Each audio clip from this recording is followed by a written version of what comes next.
eu entendo perfeitamente. Vou bem anteriormente o que você falou. Você falou da década de 70, mais ou menos, 60, 70 em diante. Eu vou antes.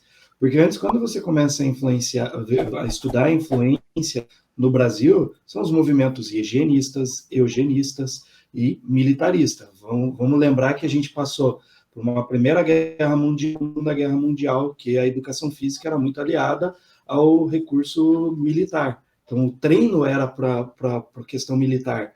O movimento ginástico em si, por influência da Alemanha, das escolas, né, Alemanha, francesa, enfim, da Europa, elas eram. Então, o esporte ele não era como hoje a gente vê o pessoal pregando que é o esporte para inclusão. Não, o esporte era elitizado.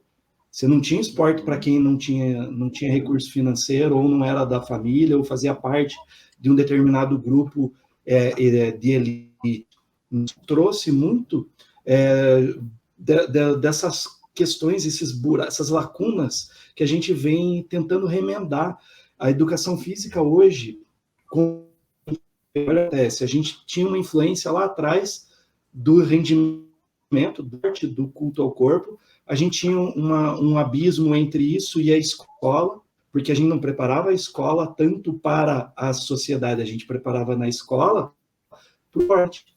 Hoje se fala um pouco mais sobre qualidade de vida e bem-estar por meio do exercício físico dentro da escola, né? Tanto é que a educação física ela mudou em partes, tá? Só que em outro lado, quando a gente vai ter campanha logo, começa esporte e inclusão. Eu falo, esporte e rendimento é mérito. Esporte competitivo é mérito, não é inclusão. Pelo contrário, você premia aquele que é melhor. Então, o erro já começa aí. Aí, vamos lá. Como que você vai minando as crianças, principalmente, a terem o envolvimento com o movimento? Porque a educação física é a ciência que estuda o movimento e as suas expressões. Tudo que reflete, ou seja, a gente trabalha o movimento, a cidadania, enfim. Se você for olhar nas DCNs da educação física, a educação física é muito mais do que a gente pensa que é. Aí a gente vê o movimento do governo, de várias, seja esfera municipal, estadual e federal, cada vez mais limando o tempo de educação física escolar e investindo em outras áreas. E está cheio de estudos que falam que empresários bem-sucedidos, eles têm em comum o quê? Prática regular de atividade física, pratica o esporte, tem alimentação saudável, porque a performance dele como um tomador de decisão melhora. Não estou falando apenas da performance física, performance do ponto de vista de ter clareza na tomada de decisão. E isso, o profissional, ele não tem noção disso, porque muitas vezes ele não vai para um âmbito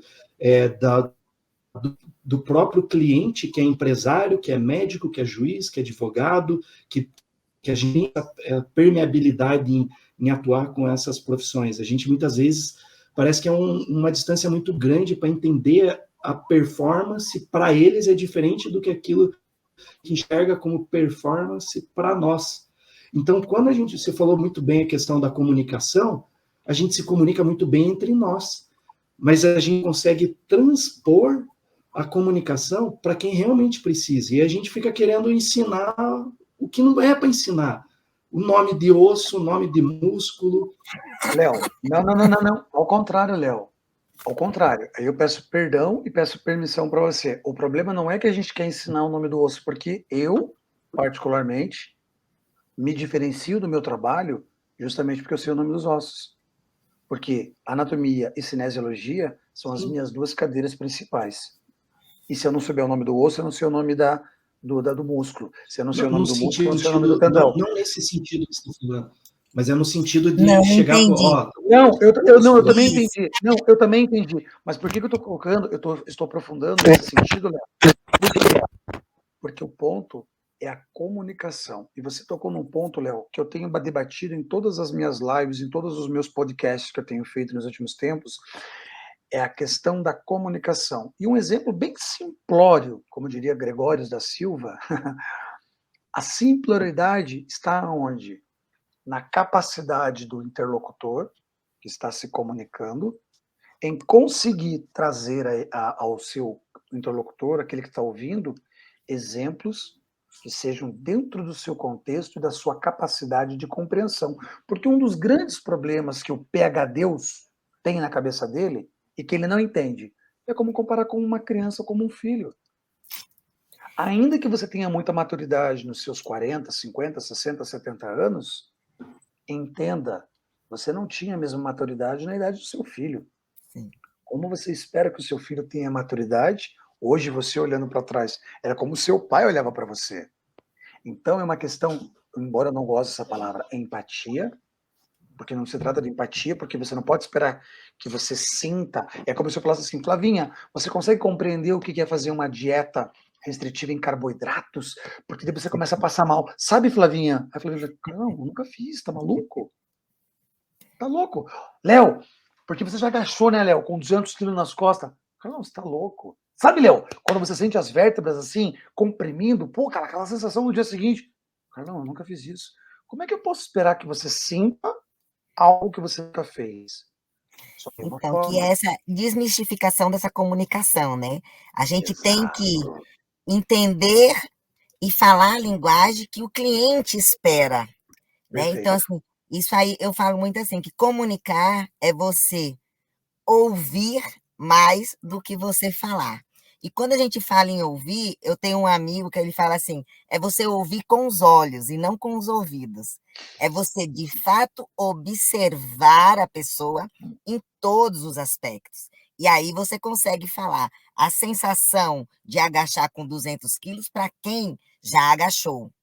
A sensação de agachar com um halterezinho de meio quilo para quem está agachando. Porque a sensação é a mesma. A diferença é em que nível muscular, em que nível de consciência do movimento cada um tem, né? Então, assim, essa desmistificação eu compreendo quando o Léo coloca, porque é exatamente trazer isso. É você não chegar para o cliente e ficar dizendo, olha, a angulação do teu joelho tem que estar 45 graus voltadas para um terço médio. E a academia e personal training tá assim, né?